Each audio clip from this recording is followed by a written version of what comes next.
Hello guys, കാലത്ത് എണീറ്റപ്പോൾ നല്ല മഞ്ഞായിരുന്നു കേട്ടോ. എല്ലാം മൂടി കിടക്കുകയാണ്. അങ്ങനൊന്നും കറക്റ്റായിട്ട് കാണാനായിട്ട് പറ്റണില്ല. മിക്കതും ഇവിടുത്തെ കാലാവസ്ഥ ഈ പറഞ്ഞ പോലെയാണ്. ഇന്ന് എങ്ങനെയായിരിക്കുന്ന ഡിപ്പെൻഡ് ചെയ്തിട്ടായിരിക്കില്ല നാളെ. ആദ്യമൊക്കെ ഒരു കറക്റ്റ് നല്ല കാലാവസ്ഥയായിരുന്നു. ജനുവരി സമയത്തൊക്കെ, മാർച്ചൊക്കെ ആകുമ്പോഴേക്കും കുറച്ച് ചൂടൊക്കെ ആയി തുടങ്ങി. പക്ഷേ ഇപ്പോൾ കാലാവസ്ഥ നമുക്ക് ഒട്ടും മനസ്സിലാകാത്ത രീതിയിലാണ് കേട്ടോ. നമുക്കൊരു തേങ്ങ കിട്ടി ഇന്ന്, കൊഴിഞ്ഞു വീണാണ്. ജോസ് നേരത്തെ പോയത് എണീറ്റ കാരണം കിട്ടിയതാണ് കേട്ടോ. ഞാൻ തണുപ്പായ കാരണം അത്ര എഴുന്നേറ്റില്ല, അവിടെ തന്നെ കിടന്നു. കാരണം പുറത്തേക്കൊക്കെ ഇറങ്ങി ഒന്നും ചെയ്യാനായിട്ട് പറ്റത്തില്ല. ഇവിടെ വന്നേ പിന്നെയാണ് എനിക്ക് ഈ ശ്വാസം മുട്ടലിൻ്റെ പ്രശ്നം വന്നത്. അത് കാരണം എനിക്ക് അങ്ങനെ കാലത്ത് എണീറ്റ് എക്സസൈസോ വർക്കൗട്ടോ ഒന്നും ചെയ്യാൻ പറ്റാത്ത അവസ്ഥയാണ് കേട്ടോ. ഇന്ന് ഞാനിട്ട കോലാണിത്. ആദ്യം ഒരു ഡിസൈനൊക്കെ നോക്കി വരയ്ക്കാമെന്ന് വിചാരിച്ചു, പക്ഷേ അത് സെറ്റായില്ല. പിന്നെ ഞാൻ എൻ്റെ ഇഷ്ടത്തിന് തന്നെ ഒരു ഡിസൈനൊക്കെ വരച്ചങ്ങ് ഇട്ട് കേട്ടോ. എനിക്കത്ര വലിയ സാറ്റിസ്ഫാക്ഷനൊന്നും തോന്നിയില്ല. ഇത് ഇത്രയും കഷ്ടപ്പെട്ട് ഞാൻ ഇട്ട് കഴിഞ്ഞ് ഉച്ച കഴിഞ്ഞ് വന്ന് നോക്കിയപ്പോൾ ഫുള്ള് കുരങ്ങന്മാർ ചവിട്ടി മെതിച്ചിട്ടുണ്ടായിരുന്നു.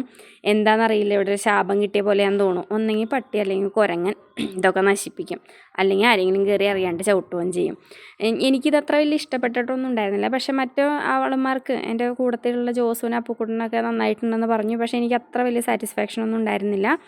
ലാസ്റ്റ് ഒരു വിധത്തിൽ ഞാനതങ്ങ് ഫിനിഷാക്കി എന്നുള്ളൂ. എനിക്ക് ആ ഒരു സാറ്റിസ്ഫാക്ഷനോ കാര്യങ്ങളോ ഞാൻ വിചാരിച്ച ഡിസൈനോ ഒന്നും ആയിരുന്നില്ല. വലിയ പ്രൊഫഷനായിട്ടൊന്നും അല്ലാട്ട് ഇടുന്നത്. എന്നാലും നമുക്കൊരു കാര്യം ചെയ്ത് കഴിയുമ്പോൾ നമുക്കൊരു സമാധാനം, ഒരു സന്തോഷമൊക്കെ കിട്ടുമല്ലോ.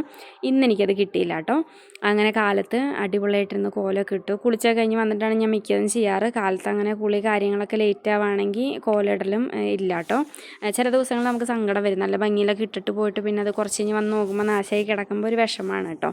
എന്നാലും ഞാനത് ട്രൈ ചെയ്യും പിന്നെ ഇടാനായിട്ട്. ഇപ്പോഴത്തെ കാലാവസ്ഥയും ശരീരത്തിൻ്റെയും മനസ്സിൻ്റെ ആയിട്ടുള്ള ബുദ്ധിമുട്ടുകൾ കൊണ്ടൊക്കെ എനിക്കത് ചെയ്യാനായിട്ട് കണ്ടിന്യൂസ് ആയിട്ട് ചെയ്യാനൊന്നും പറ്റണില്ല. ഇനി പരമാവധി ട്രൈ ചെയ്ത് നോക്കണം. അങ്ങനെ ഇടയ്ക്ക് ഞാൻ കോലിട്ടതൊക്കെ തെറ്റിയൊക്കെ പോയായിരുന്നു കേട്ടോ. കൈയും കൊണ്ട് അതൊക്കെ സെറ്റാക്കിയതിന് ശേഷമാണ് കേട്ടോ. മൊത്തം അങ്ങോട്ട് എന്താ പറയുക, ഒരു എയിമല്ലാത്തൊരു സ്ഥിതിക്കായിരുന്നു കാര്യങ്ങൾ. വീഡിയോ ഒക്കെ പിടിച്ചിരുന്നത് അവർ രണ്ടുപേരും കൂടി ആണ് കേട്ടോ.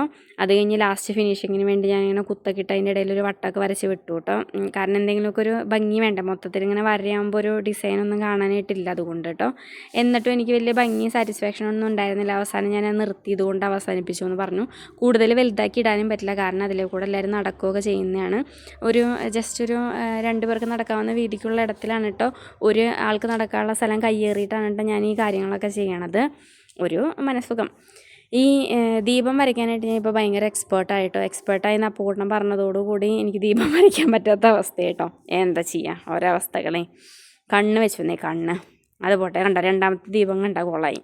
അങ്ങനെ ഇന്നത്തെ പരിപാടി ഇതോടുകൂടി അവസാനിപ്പിച്ചിരിക്കുന്നു. Thank you so much guys.